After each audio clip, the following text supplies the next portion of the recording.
Hi, everyone. From me, Brent Graham. It's Thursday night, 9 o'clock. It's time for the Handicap Rugby Chat That Matters, powered this week by POKERBET, who are our Six Nations sponsors. Well, there is no Six Nations this week. We could probably touch on it a little bit, but I think both Chris and I are maybe a little bit happy to have a break from the Six Nations. Hasn't been going quite as well as expected.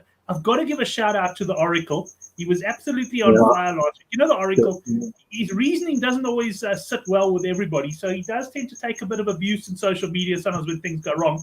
But let's give the man credit. He came firing last week. And I think, Chris, he was something like 3 for 3, had a superb week. And yourself, I know that some of your public tips haven't been going the way you wanted, but obviously those aren't the only tips you're placing. Your head's above water as far as I can tell. Yeah, well, that's we're talking behind the scenes. Yeah, I mean, obviously, I've paid a lot more than we say publicly, and it's not going as well as it had been, but not as bad as the public persona is going. So hopefully, I can just pick and select the right ones for the guys to put onto their bets and get them in the right direction. So I was hoping it would turn around already, but this is the week, Brent. This is the week we turn it around. Yeah. And just apologize if you can hear, because Chris actually pointed it out to me. I'll give you an idea how unobservant I am. Chris said to me, it sounds like there's a cricket in the background. And I actually thought, it actually is a cricket in the background. There's literally a cricket sitting outside my window here, making one hell of a racket. But I hadn't noticed it until Chris pointed it out. It's actually quite frightening, because now that you pointed it out, Chris, it's flipping loud. Exactly. And Peter Paul says he was looking around his room, and Mark Dumphy could also hear them. So welcome to all the boys in the live chat, including Oracle PDOs. Now, the reason Oracle didn't join us on the show tonight was he did have, he's got load shedding. He can watch the show, but he can't really come on the show, unfortunately. Let's start off with, Chris, before we even get into anything, a bit of a golf competition. I know Oracle will enjoy this one. Let me bring up the banner here. The Genesis Open is currently on the go at the moment. And there's a 500 Rand POKERBET voucher to anyone who can tell us who's going to win the tournament. And it's live chat only. We will also allow you to, basically the closest person. So you may not know who's in the tournament. So I'm just quickly going to bring this up from the POKERBET site now. And I'll have to make it a bit larger for my eyes here. But these are the sort of players you want to be mentioning in the live chat. John Ramey's 15-4, Max Homer 15-2, McElroy 17-2, Scheffler 11-1. Bear in mind the tournament has started. So you get a guy like Matt Cooch, I know is going very well in round one. He's into 18-1. He probably started the tournament at 120-1. But here's a look at some of the guys. I think Tiger Woods is playing this week as well. So what we want from you is just who's going to win, and the closest person to the winner will win the 500 voucher. Just to mention, I think it was Peter Paul who actually won the 1,000 Rand voucher last week in the chat below the show. I'll just double check that, Peter Paul. I know you've won one already, but well done on that. I think I've also seen you on the poker tables. I could be wrong. You can let us know there. But those are the golfers, and I'll potentially bring that back up towards the end of the show as well. Right, let's stop that one and quickly just wrap up Six Nations from last week. Chris, what a performance Ireland against France there. I mean, those who are on the newsletter best bet, the one thing I can say is thank goodness it went out late, because I think hopefully guys couldn't follow my advice. They'd already placed their bets. Went under 44.5 on Ireland-France. I mean, there were 38 points in the first half. It was Wayne Barnes at his glorious best. I knew I was done. And he said that it then sat on 44 points right until about the 72nd minute, I think it was, when Ireland finally put the hammer down. I also backed France in running. I just read the game terribly. How did you go in that particular game, and how big a run is now Ireland for the World Cup? Yeah, as I said last week, I was quite confident that France, plus I thought France were going to keep it much closer. I thought it was going to be brutal physical game, more physical game than the open game. We saw those amazing open tries we had. So to be honest, and France were in it, but they weren't really. And Ireland just looked the better side. France looked a bit different. They were running from a lot of places I wasn't expecting. And I mean, Ireland played well. They were the better team on the day, and they ground France to the ground and got the late try, pulled it away from any handicap, any backdoor handicaps that we were looking for. I was looking for. So, they've been playing like this for a year now.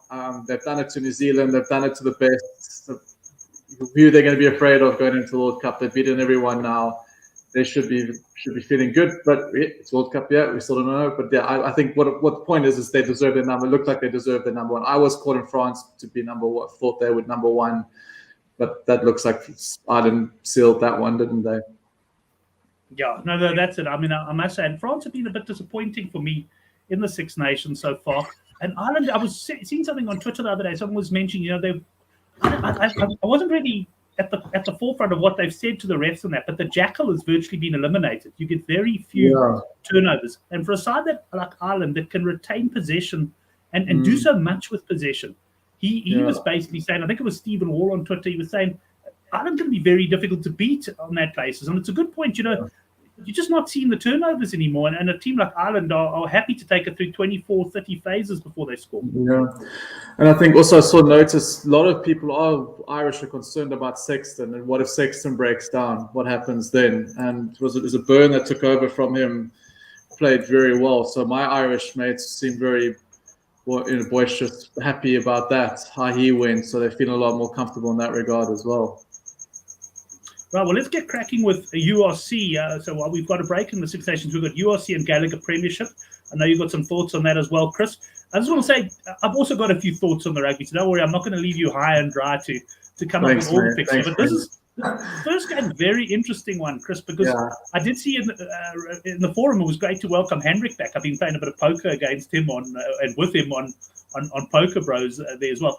But this is interesting because there was 18.5 early in the week, then it got backed into 15.5.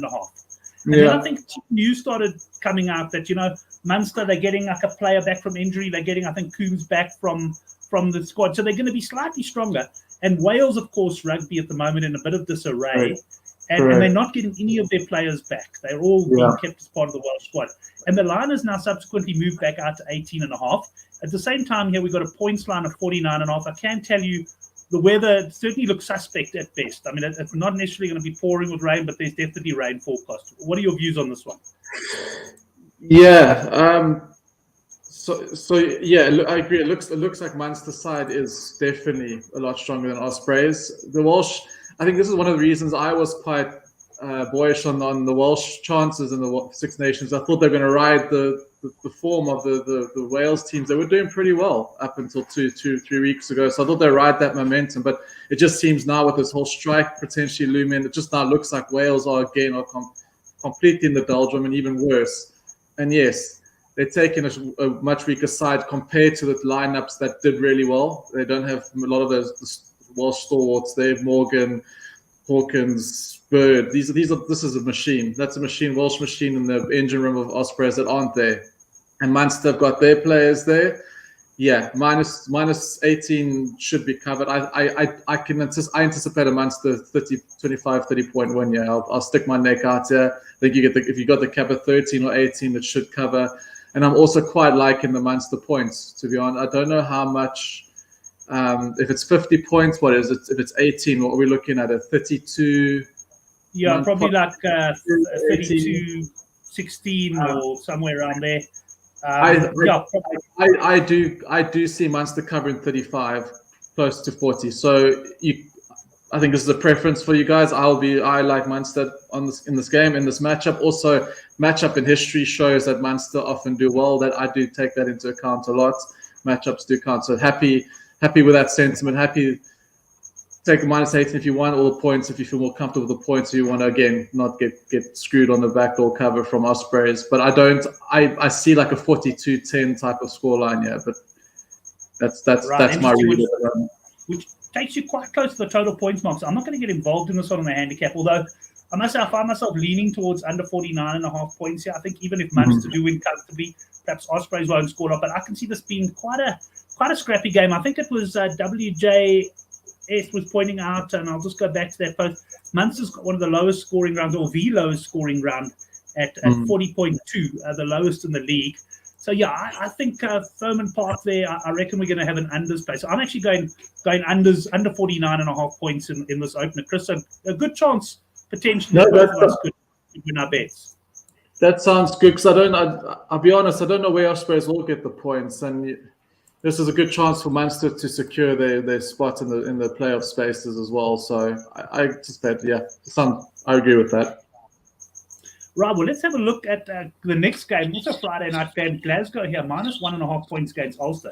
Now, this is a big game. I mean, both teams. Yeah. And I had a look at this, and there's, it was quite a tough game to pick. Both teams getting a few players back, looking strong. Both of them on pretty good form at the end of the day. I mean, Ulster hammered the Stormers 35-5, and then the Stormers came out and comfortably beat the Sharks after that. So I find myself nervously leaning towards Ulster here. But just, I'll tell you this up front, I think this is an unders game. I had a look at the weather. It doesn't look great. And for me, this is the best of Friday night, under 49.5. So now I have given you my opinion. Let's see what you make of it. I agree with you. I actually thought Ulster, Glasgow would be a bit more of a favourite, to be honest. I know Ulster, they both play well. They're both heavyweights. But what I like to try to do when I know I'm coming on the show is I like to get all information as possible, not look at the bookies, try to work out what I feel my cap will be before I start looking around. And I had it at around 3 or 4. So obviously in that number, I'm thinking I'm taking the minus, but I think I'll be more confident on the under 49 than the minus 1.5, because Ulster are good enough to come in and win by 5 and go home and say, cheers, thanks for coming. So I think you're right, like a 23-20 type game looks like it could be on the card. So definitely more favor on the unders than the minus. But if I was to take the cap, I would take the minus. Right, well, welcome to Pierre, who's also a guest on the show every now and again as well. Good to have you on, Pierre. Looking forward to chatting to you again.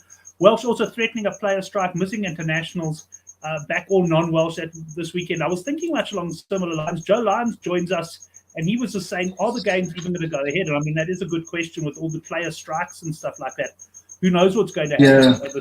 I guess at this stage, we'll just assume it's going ahead. But certainly, Pierre makes a good point there. I mean, if Welsh rugby is in disarray, then maybe what you should be doing is looking to oppose the Welsh sides. And I will be doing that a little bit later in the show. I must have actually that view myself. Yeah, that's why the Munster one looks really good for me. I think Ospreys are there, as we said, they're there for the taking. And good to welcome Hendrik. I'll just bring his comment up. Peter Paul calling him Hendrik on the show. And Hendrik Swart has joined us. Unders taker, just tell me one thing, mate. Are you busy playing poker at the moment while we're talking? Because you and I have been bumping into each other a lot of poker tables. So Hendrik, though, saying he's still very confident on the Welsh team. That's the other thing. Could be reversed, right? Maybe it galvanizes the players. They're like, want to prove something. I've often seen that. Something you think might it could be one or the other. And it might have a different. This is it, and also another thing that warrant this week. They have been off a few weeks as well. They haven't been. It's 3 weeks since these teams have played together. So sometimes that also brings in a scrappy game, and maybe unders look again the right players this weekend. Just a welcome to Fareed. Fareed, good to have you on the show there. I think you still, if you have got a POKERBET account, we still owe you a 500 Rand voucher. Just email me, Brent at goodforthegame.co.za to claim that one. Right, Chris, let's go into the next game. It's the first of the local derbies. We've got the Lions at home here against the Sharks. The Lions, I think, on a 4-match losing streak in the URC. They really have been battling in these derby games in particular. Yeah. But the Sharks, difficult to know what to make of them. I mean, I quite fancied them against the Stormers last time out, and they were absolutely hammered. They get a couple of players returning from injury, the likes of, I think it's Dylan Richardson coming back. So to me, the Sharks look a bit stronger. But this game, I'm going to be guided by you. I haven't got a firm view on it. Well, yeah, I agree. Firstly, a 2 o'clock kickoff at Ellis Park really gets my lips licking when it comes to points. I think it does all of us, I think. To read in the game as well, though, it looks like Sharks came full circle last time out from their Cardiff experience. I mean, to get him absolutely ass whipped by the Stormers. It's like they've gone full circle. Yeah, I think it was it Edinburgh that they beat 22-19. I think it was, where they had that incredible defensive effort as well. And then I think it was Edinburgh, and then to come and get hammered by the Stormers like that. Yeah, that was quite something. Yeah, and Lions are missing. I think they're missing with the fullback Hendrik. I mean, Flav Hendrikser and Henko, the centre, they've been stalwarts for them this season. So that feels like a big miss for them. Sharks coming back, and that's the thing. I think that Sharks got a firecracker again up their arse, and I'm expecting a Sharks retaliation. And for me, if I watch them Sharks Lions games over the years, if Sharks come and want to win, they generally put the Lions away by 10, 15 points. And if you look at all the history of the games, going through the last 6, 7 games, and all competitions, you're looking at 70 points, 80 points, 370 points, 80 points, 154 was the lowest. So like the only thing is I wish there would be more fluid. There would be better players there, so they could probably have a good ding dong battle. So for an overs to arrive now, it's going to be that our defenses arrive in. Sharks, so that's what you're going against. So I don't know what you think the points line would be. Obviously, it's not out. I'm hoping for around a 55, 56 line. I'm not sure what we're going to get. But if I had to play I'll just give you a little bit of a cautionary tale there. I'm not going to put you off because Ellis Park's drainage is absolutely superb. But we've had a tremendous amount of rain this week in Johannesburg over the last week. Johannesburg and Pretoria. The ground could potentially be wet under, but there is a bit more rain forecast as well. So I hear you, because if I saw in dry conditions, I'd be all over it. But just be a bit wary. That's what I'm saying. I don't know what the point line is, and I'm not saying I'm confident there. That's what I'm saying. In terms of the cap, I'll probably be on the Sharks. But I would like to see what the points line and conditions will be first. But I still think Sharks will come in. They have to bounce back. I think they're a better side, they are a better side than the Lions. Them coming to Ellis Park, doing the job and winning by 10 to 12. Right. Well, you and I are aligned on that one. I'm also leaning towards the Sharks. I think the Lions perhaps missing too many players. Things just having getting well. And at the end of the day, I think more on this game for the Sharks. I don't see the Lions, making it through to the final 8, whereas the Sharks very much in their goal. And also, Brent, I think a few of us have been on the Lions this season anyway on an afternoon kickoff and been burned by it wasn't breaking 50 against even some of the lower teams. So you're right. Maybe at this point is a good time to not spend the points. But I also know I go on history. When you had some bets I remember, like being on overs on these games, it brings back some of us recency bias or good vibes. So, but I think that this time around, Sharks -5 is the right bet. I must admit, quite often those games you're talking about when they play the overseas teams, and the overseas teams they slow the whole game down and that sort of stuff. At least we shouldn't get that from the Sharks. So certainly, if the conditions are decent, I'll be on the overs there. But I do like the Sharks on the handicap, but not one of my.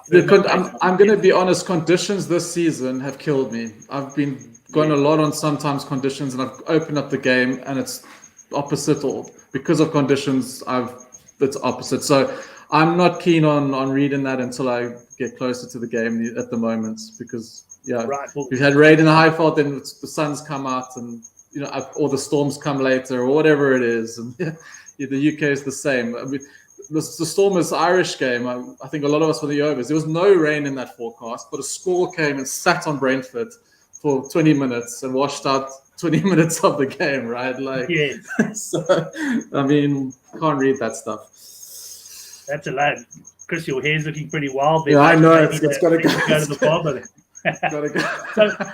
Getting wild. Look, this is a game I know you spent all afternoon researching. It's the highlight of the weekend for you. It's Zebre plus 10.5 in Connacht, and I'm looking forward to seeing what Henrik Swart says about this one, because he's sort of turned towards Zebre a bit this season. What are your views, though, Chris? Yeah, no, my zebra pajamas just arrived. Like, gosh, I was actually going to wear them for the show, but I was running late, so I apologize. Brain. Zebra, Connacht away. No, you guys, you knock yourselves out. Looking forward to what other people say. Yeah, not going to get involved. Yeah, Fareed, he's going Connacht to cover the cap comfortably, and they're talking about Joe talking about Leinster there as well. We'll get into that game now. Oracle reckons Zebra on the plus. So you're going against Oracle. Fareed is going against Oracle there, but Fareed, I'm interested to hear, does that improve your confidence or put a dent into it? Well, also there's been a lot of confidence for the Italian sides this season, and understandably, I'm still not a big punter on the Italian side, so not really looking into it as much as the other punters are, like Conductor and so on. I think that 10 is quite high, because Connacht, for me, every time I've been on Connacht away, they've been a no-show, but that's just past experience, and I've missed games. I haven't researched this game enough. But if I get in a sentiment, my sentiment feels that plus 10 is too high, but I'm not going to be betting on it. Well, Henrik and Oracle in the same camp this week. Henrik going a Zebra win. Connacht says that Farid says Connacht's attack not that great, but their defense is solid. And Oracle P. And but they hate traveling. They're not good travelers. Yeah, they're not. Zebra on the board potentially. If you're going to have a small interest there.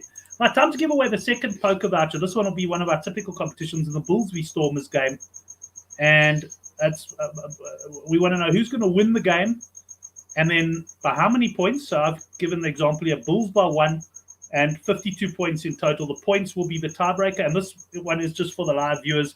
We're just going to give away the 2 vouchers today in a non-Six Nations weekend. So that's the competition. Everyone can play in the live chat.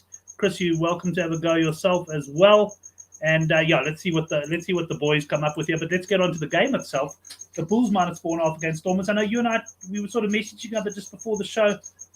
Couldn't really get any team news. I don't know if any of the guys in the live chat can tell us more. I mean, I'm assuming the Stormers will have a very similar side to the one that beat the Sharks. And as far as the Bulls go, they would. I can't see too many changes either, but nothing solid on the team news front. But these Stormers are consistently underestimated this season. Correct. And I'm just wondering if the bookies haven't underestimated them again. You know, they've got a very exciting backline. Mani Lebok playing well, loves to put it over the Bulls, of course. He's a old side as well. I'm leaning Stormers here on the plus, and perhaps the Stormers, once again, depending on conditions, because I know there's been a lot of rain, perhaps the Stormers overs play. Yeah, because the Bulls' defense, then it's not the same Bulls' defense that we're used to. When you remember when they used to steamroll teams, it was hard to get tries. They only got tries at the end with breakaways. But maybe we're going to overthink this, because my initial instinct, like you're saying, is Stormers undervalued. Yeah, the +4.5, +5 that I'm getting is too high. But then I'm hearing that there's going to be quite a big crowd at Bulls at Loftus. So I think, Stormers are much higher up the log. You can never look. These teams are always motivated against each other. I don't think there's going to be a dip off in motivation and intensity. But if there was a team that might, because if Stormers lose, it's not going to be the end of the world, and Bulls really need this win in front of a fired-up Loftus that we haven't seen for donkey's years. I see Bulls coming firing out the blocks. So that's one thing I read. Do they win? I don't know, because I think, as you can see, Stormers have the edge on the Bulls lately. It's one, I think it's 4 out of 5 in a draw. They've won. They're the champs. They won. So I think Stormers are a better side. But like someone also mentioned, like Bulls, I don't know if you've been watching the Bulls. We think Bulls come in and they're going to push teams away, like through the game to the 80 minutes, and they're not doing that either. There's something wrong there, it looks like. And I think, for me, because I think Jake White changes his team so much. So I don't think Bulls have the continuity. That's why they have these inconsistent, weird performances. Where Stormers, when they're full strength side, is pretty much the standard side that comes out. And I think that's why they've managed to gain momentum. So this is how I read it. I think Bulls are coming firing out. I actually quite like Bulls on the halftime. On the money line or the cap, I think it'll be 2, right? 2 or 3 on the cap. I think that. But I think Stormers will not go away. And I think Stormers can still grind them. But I still think the Bulls win by 2 points at home, because they have to. It's a big crowd, and Stormers will just be a little bit lower than Bulls on the intensity, and that's going to be the difference maker. That's how I see it. So the plus is talking to me. Bulls win by 2. Bulls win the first half. Quite strong on the Bulls first half. I like that. Well, I must say, the boys in the live chat, I would say the sentiment is definitely leaning towards the Stormers, but there are a few guys coming out there on the Bulls. Johan Roo coming in, Bulls by 5 and 43 points. So he's probably taking conditions into account. They're thinking it could be quite a low-scoring game, although Farid coming in and saying Bulls score more than 30 points every game, but sometimes defense does not hold. So, but Stormers' defense is another kettle of fish. When they got their full team out, it's another story. Yeah, that's it. But yeah, Farid also did mention that Lebok, he's heard, is out, and Darmani, I think he said, is injured. So yeah, we'll probably have to have a look at team news on that one. Unfortunately, Thursday night we don't have everything we need. Let's move on though, Chris. The next game, Cardiff up against Benetton. Some chat. I think it was Pablo in the Good for the Game forum today suggesting that Benetton on the +8.5. That's where I find myself leaning. But Cardiff, Benetton are not the best of travellers. These Italian sides, when they travel, I'm not going to be sticking too much on that one. Let's put it that way. Yeah. So I've had a few nice bets on Cardiff home points this season. They've been doing quite well. They steadily were getting over 25, 30 points a game. That was trucking along quite nicely until recently. They haven't had 2 good games recently.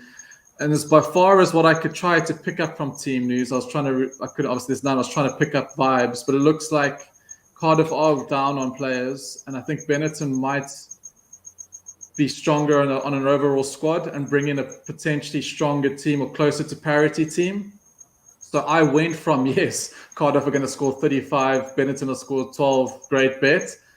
But over the last 6 hours of the day, I've moved over to, I prefer the +8 over the Cardiff points. So that's where I'll be leaning to at the moment.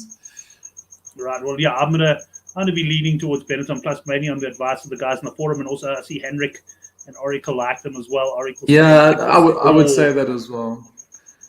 This is another interesting one here. We've got Scarlet's very narrow favourites up against Edinburgh. I've been impressed with Edinburgh this season, and looking at the news. Yeah, Edinburgh should be maybe a player or two stronger than they were when they went down to the Sharks. I'm thinking Edinburgh for an away victory here personally. I'm going with that strategy that I think it was Pierre mentioned. Maybe oppose the Welsh teams this weekend, and I'm looking at Edinburgh to win this game on the road. Yeah, I agree. Scarlets is again another team that's played quite well over the season, but like I said, just where the last 3 or 4 weeks have gone recently, I mean, if it was 6 weeks ago, I probably would have said Scarlet sneaked the home win, but at this point in time, I think you're right. Edinburgh sneak it. Again, look at conditions. Again, I'm not getting bets strung together because a lot of unders are happy because I prefer the overs, but it's been a lot of unders in the last two months. So this is a game that's gone. Both teams have scored over 20 the last 3 games. Against, I've profited a lot on Edinburgh home points. Scarlet's also a team that give and take points. I like points, but again, conditions. Again, if it was maybe in September, I would be like, yeah, take the over 47, 48 all day. I would like to punt that. I'd like to give that as a punt, but I can't just the way it's been going for me. So again, let's stay clear of the points there. I think Edinburgh take a good enough team. I think one's actually quite nice. I think Edinburgh might win quite comfortably, maybe 7 to 10 points. Right, well, let's go into the final game as far as the URC goes. Stay tuned because we are going to be talking about a Gallagher Premiership as well. Here we got Leinster. This is a big handicap, Chris, minus 24.5 against the Dragons. I've got my fairly firm view on this game, but I'm going to give you first crack at this. Is this handicap big enough? Again, teams, but doesn't feel like it. Leinster at home. I don't think I would ever think first up of going against them on a plus against anybody, to be honest. But their second team does perform a lot differently to their first team. So I don't know. I don't think they're getting the Irish contingent back, are they? I haven't read anything like that. No, Leinster getting quite a few. Look, they're not getting their first string guys back, obviously, but I actually had a look. There's quite a few Leinster guys. I'm off the top of my head, 5 or 6 Leinster guys released back into the squad. So I think Leinster. So I tell you what I've done here, Chris. I've kind of looked at the form line. I've said the last time Leinster played, they beat Cardiff by 24 points, right on this handicap at home. What was it? Something like 38-14 or something. They beat them by 24. I then look at the Dragons. They went down by 14 points to the Warriors at home. And I say you take Leinster. Dragons are not getting any stronger. We know they're not getting any Welsh internationals back. Frankly, I'm not too sure how many they've got. But Leinster are going to be a bit stronger than the team, in my opinion, that beat Cardiff by 24 points. Cardiff are 10-point favourites against Zebra there. Sorry, Benetton. They 9-point favourites against Benetton. Okay, I know rugby doesn't work that way, but I'm saying a line of form 24.5 is not enough. I'm making Leinster a solid bet, although I might well look at a Leinster points play. And the only little asterisk I want to put up there, disclaimer, is Leinster are one of those teams that can sometimes just stop totally once they've got the bonus point try. So they'll go out there, they'll smash them, and then maybe then you start looking to something like a halftime handicap because they'll smash them and then it's almost like after that they just switch off. So that's my only worry. But I think Leinster are quite strong on the cap here. Can I twist your arm on that one? Yeah, yes. The Cardiff game, I was heavily invested on Cardiff Plus. It was a couple of weeks ago. Like it took that bet, and it had alts as well. It took me out. But after 25 minutes, I think Leinster were 25-0 up, if you can remember. So yeah, and they do. You're right. They do let teams back in. I don't know. Sorry, Brent. I don't like these big caps and these teams. No, I'm not fair so enough. sure of. Henrik actually saying in the comments of the live chat, he said this feels like a trap. And Henrik, you and I, a young punter, and a young 20-year-old punter or 22-year-old punter is not going to know what traps mean. But veterans, and I call Henrik a veteran now, even though he's probably about 12 years younger than me. But we've been punting for many years. Sometimes you just work it all out, and it looks like a perfect bet. And especially if a lot of guys agree with you, and Brendan O'Connell will say the same. He said, "Boys, this could be a trap." But Henrik, trap or not, I'm taking it on. This is probably going to be one of our bets of the weekend. Jag Leicester at home. If they got some good players back, we're going to ride the Welsh sentiment that they're going to be distracted and not fully into it. They run away with it. There we go. Dragons still the pub team, aren't they? Don't we still call them the pub? Well, they got a bit more respect. Well, Jules, he doesn't watch the live show that often. So I think he watches the recording, and we don't want him to get upset with us. But Joe Lyons, Fareed Manuel, yep, these are the boys you back. So I think Leinster are going to be strong. I think the only reason this cap hasn't moved is because it's already such a high cap, and yes, people are wary of high caps. But I think they're going to absolutely destroy this Dragon side, and Leinster shaping up for me as one of the bets of the weekend. Let's see what Fareed has got for us here. Leinster Stormers go to the end, of course, but it doesn't always come off. I guess talking about playing for the full 80 minutes there. Right, Chris, that's the URC. Let's get into a little bit of Gallagher Premiership. I'm going to bring you the first game here. I haven't researched these games well, other than what I've seen on the Good for Game forum. And what I've seen on the forum here is Bears against Newcastle -8.5, and the guys are leaning towards the Newcastle Falcons. Seem to quite like the team that's selected. What do you think? Yeah, the next game's not my stronger game, but yes, this initially with the teams that I've selected, this does feel a tad bit high. Bristol, you take out Wasps and Worcester, they're sitting at the bottom of the log. I don't know if you remember in the beginning of the season we previewed, I had Bristol as a top 4. So as you can see, that's how my season's going, isn't it? So, but Newcastle at home have been a great shout. They've been holding teams, beating teams. I think Bristol have improved a bit lately. I don't like to normally go against them at Ashton Gate because they normally bring it, and they got Luatua back. Right, Ryder's there. Newcastle have also named a decent side. I think, again, if the weather's okay, this is going to be quite a few points. And I would lean on the 8s, on the +8, just because of the season that Bristol's having.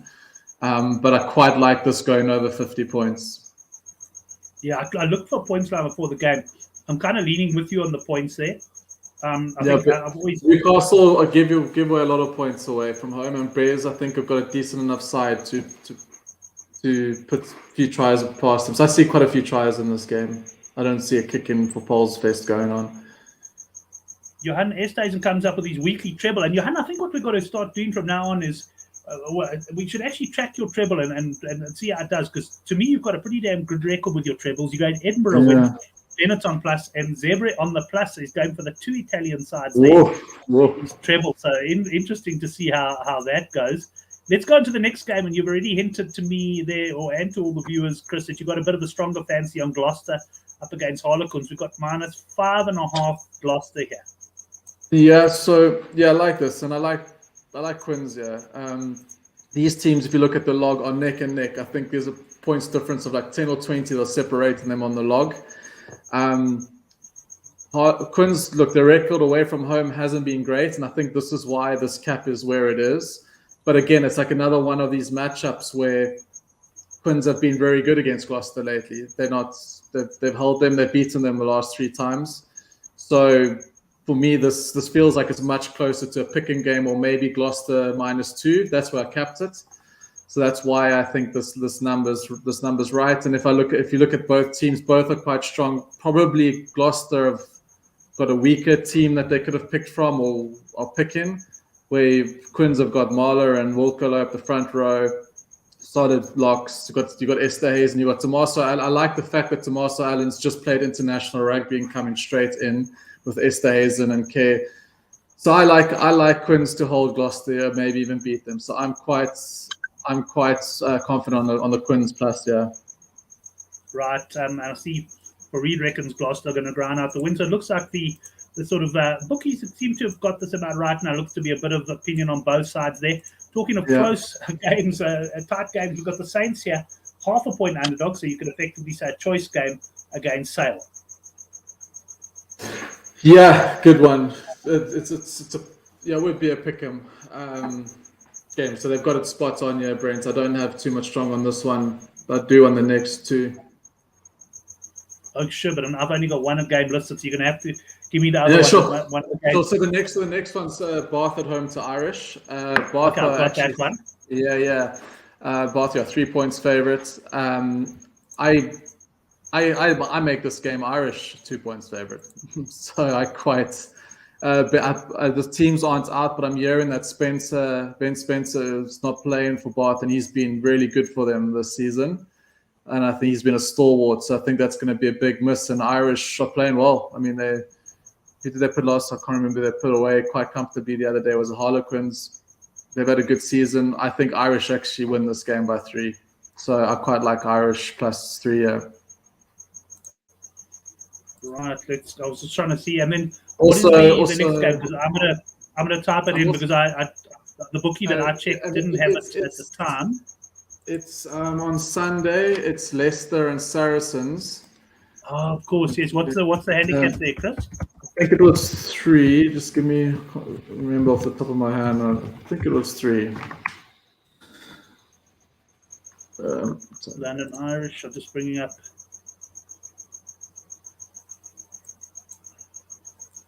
It was 4, 3.5. Leicester with 3.5. Okay, yeah. I'll just bring that banner up there in the meantime while you're chatting there. I just through that one. Yeah, Leicester also have had a very inconsistent season, but I think the teams that they're going to be selecting, again, this is just what I'm hearing from some of my guys I know in the UK around some of the teams are saying that Leicester are going to have Pollard and Visa, some of their bigger guns where Saracens aren't. So Leicester at home looks like a good bet. I know it's hard to oppose Saracens, but I think in this spot, Leicester looks quite good. I'll just bring this up here. Minus, my eyes are so bad in these Saracens. Yeah, look, as Pierre said to me earlier in the show, I should probably skip Sunday betting. Of course, that Leinster game is on a Sunday, but I definitely can't be getting too involved in both leagues on the Sunday. But we got minus 3.5 there against Saris. Right, Chris, anything else to add? Anything else on the weekend before we get into your best? Sure. There's so much rugby. You got the Japan League in there. You got the USA League starting, which might be some of I want to get into the season. So maybe we can bring that into shows. I know we've spoken about a handicap too, which we can maybe start talking about these other leagues that we don't bring in. But lots of rugby. But that's all I could get through today when we spoke about it on the show. We've got Super Rugby starting as well. Yeah, well, I'm just praying. I can't wait. I mean, what I might do is try and see. Yeah, maybe we will get a few different shows going, and maybe not all of them live as well. Because often the problem is 9 o'clock or whatever time. But I might even be able to get a few New Zealand guys to talk a little bit about it, or Australian guys to talk a little bit about Super Rugby. Because I must admit, I know that a lot of the boys have been looking at it. I haven't looked at it at all yet. So I'm going to probably start studying, and then. I don't know if you probably don't get it over there, but Varsity Cup, that starts on Monday. Yeah, my daughter's heading to watch the Tuks game. Well, I have Super Sport. Oh, okay. That streams through my TV mirror somehow. I mean, it's very nice. So yeah, I get it. I watch it, love it. Also, I mean, betting can be tricky sometimes. I mean, there are loads of points in the silly rules there, but I find it so entertaining. That loose structure of the game makes the games very entertaining. I mean, it's not perfect, but it's fun to watch, isn't it? The passion and the tries. So looking forward to that. Also, I don't know, for Reed saying there, I've quietly punted on the Pro D2 a lot in the last year and a half, and it's a great league to punt. If you follow it, a lot of trends there are very set, and it's I enjoy on that. So maybe again, like we said, we do a separate show. Maybe bring these other leagues and other games into. We can put them on the table to discuss. Whoever wants to, could be quite cool. I'm not betting tonight because Arjun are playing, and Arjun are my bogey team, so I'm leaving Arjun alone. Okay. And just a reminder to the guys, if you haven't made a prediction yet, who's going to win the Genesis Golf this weekend? There's a 500 Rand voucher up for grabs. A link to see how to open an account at POKERBET is down below, as is the link to tomorrow's newsletter. John Rahm, he must be going well. He's shortened into 2-1 now. Rory slightly on the drift at 10-1 since we looked earlier. Right, let's get that down, and let's get down to the business end of proceedings. Chris, your best bets, please. So, yes, sir. I really like the Quins tomorrow night. Quins +6. I really like Bulls halftime on the cap. Just do. I don't know if they win the game, but I like that halftime cap. And I do like Edinburgh to win. And I do like Edinburgh. I think that's a bit low. Edinburgh. Yeah, Edinburgh are the better side, and I like Munster points. So those are my 4 main best bets for the weekend. Excellent, Chris. Thanks very much. I'll be bringing my best bet out tomorrow. It won't necessarily be Leinster because I don't know. Sunday betting is not, as Pierce said, is not great for me. But I'll have a look. It might also come in one of the local derbies. That will be there. If you haven't subscribed yet, do go down below and click the link to that. First of all, to all the guys in the live chat, great having your contributions as always. I know Oracle tucked himself into bed when we started talking a bit of the Gallagher Premiership there. And Chris, I really appreciate you coming on the show, talking us through your fancies for the week, mate. I hope you have a great weekend. Yeah, we're gonna get a 4 out of 4 for those best bets, and I'll have a haircut for the next show, and we'll be well into Super Rugby, and life will be good. Excellent, Chris. Thanks. Good chatting to you. Guys. Thanks, everyone. Yeah, we'll see you next week for the Handicap Rugby chat. That